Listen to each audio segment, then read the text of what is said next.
Que ce soit dans un objectif de performance, pour maintenir une bonne santé, ou pour les amateurs de culturisme, l'entraînement en musculation, notamment l'entraînement en hypertrophie, est un incontournable. L'hypertrophie musculaire fait référence à l'augmentation de la masse maigre obtenue suite à des entraînements contre résistance. En d'autres mots, quand on parle d'hypertrophie, on parle de l'augmentation de la grosseur du muscle. Il existe plusieurs mythes et questionnements autour de l'hypertrophie musculaire. Combien de répétitions dois-je faire? Combien de fois par semaine dois-je m'entraîner?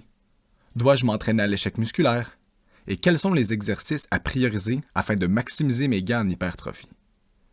Dans la capsule d'aujourd'hui, on va tenter de répondre à ces différentes questions. Avant d'aller plus loin, il faut expliquer un concept de base, soit comment se fait l'hypertrophie. Si on prend un muscle, par exemple le biceps, et qu'on effectue une coupe transverse, on peut constater que le muscle est constitué de plusieurs sous-unités que nous appellerons les fibres musculaires. À l'intérieur de ces fibres se trouve une sous-unité, les myofibrilles. Les myofibrilles comprennent l'élément contractile du muscle, soit l'actine et la myosine. C'est le pont entre l'actine et la myosine qui permet la contraction musculaire. Lors d'un entraînement contre résistance, des microdéchirures au niveau des myofibrilles se produiront. Suite à une consommation adéquate en protéines, celles-ci pourront se réparer, créant ainsi une augmentation du volume de ces myofibrilles. C'est donc l'augmentation de la grosseur des myofibrilles qui augmente la grosseur du muscle.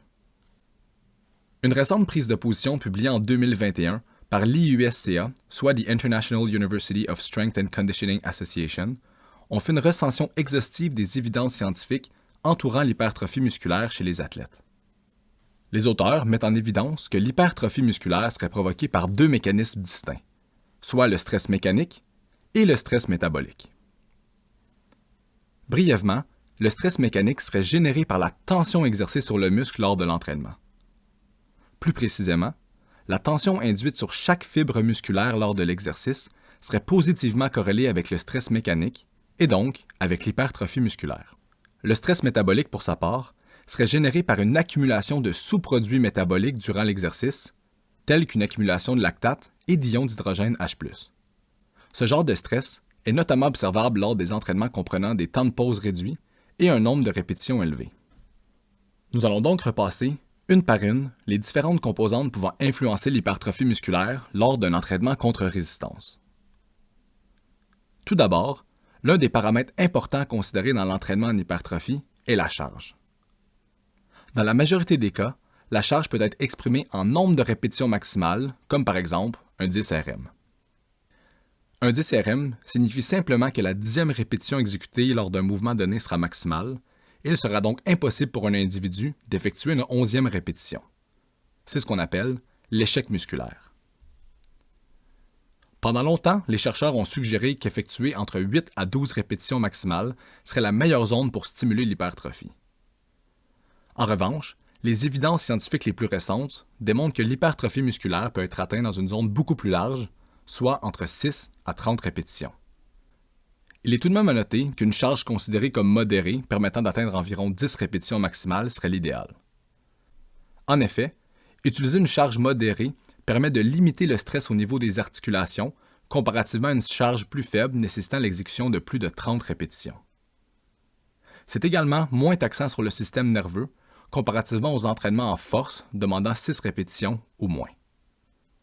Par contre, considérant que le stress mécanique et métabolique stimulerait l'hypertrophie musculaire, différents chercheurs ont proposé de varier le nombre de répétitions lors des entraînements. En pratique, varier le nombre de répétitions entre les exercices pour le même groupe musculaire, donc par exemple effectuer 3 séries de 8 répétitions au développé couché, et par la suite 3 séries de 20 répétitions au développé écarté pourrait être la meilleure option. Il est tout de même à noter que les individus novices en entraînement contre résistance pourraient bénéficier d'un gain en hypertrophie, et ce malgré la non-atteinte de l'échec musculaire. En d'autres mots, chez une population débutante, une plus faible intensité lors des entraînements pourrait tout de même engendrer un gain de masse musculaire important. Chez les athlètes expérimentés, augmenter l'intensité de l'entraînement en atteignant l'échec musculaire serait à prioriser. En revanche, il est judicieux de limiter l'atteinte de l'échec musculaire lors des entraînements pour éviter le risque de blessure. Le meilleur exemple serait d'atteindre l'échec musculaire lors de la dernière série d'un exercice donné et de préférence lors d'un exercice uniarticulaire.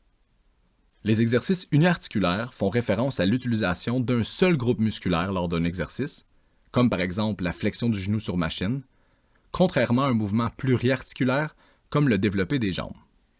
Le volume, pour sa part, est défini comme la quantité totale de travail effectué dans une séance.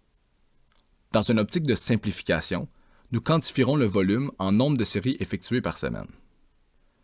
Le volume serait positivement corrélé avec l'hypertrophie musculaire. En revanche, au-delà d'un certain point, un volume trop important pourrait surcharger l'athlète, nuisant du fait même au potentiel hypertrophique tout en augmentant son risque de blessure.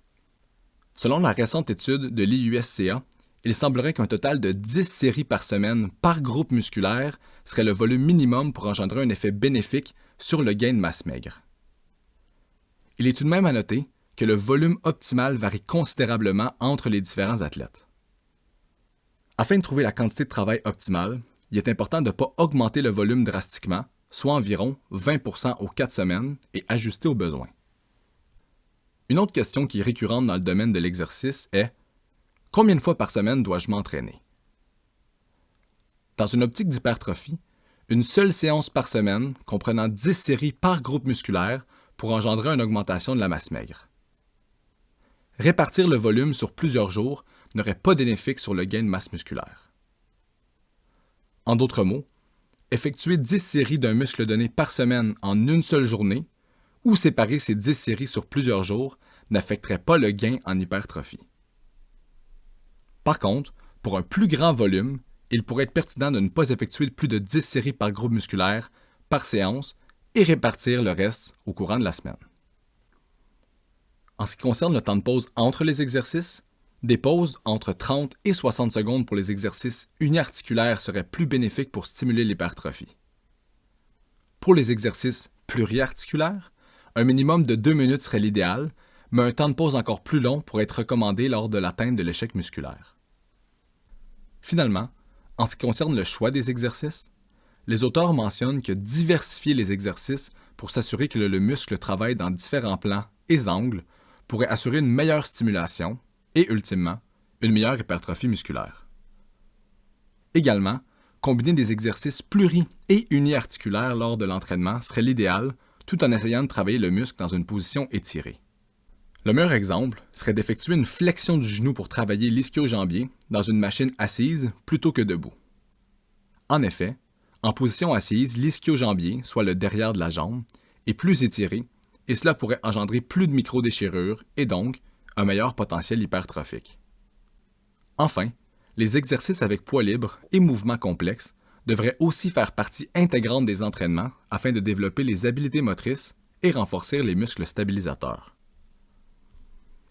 Dans la capsule d'aujourd'hui, nous avons donc fait un bref survol des méthodes d'entraînement les plus efficaces pour stimuler l'hypertrophie musculaire.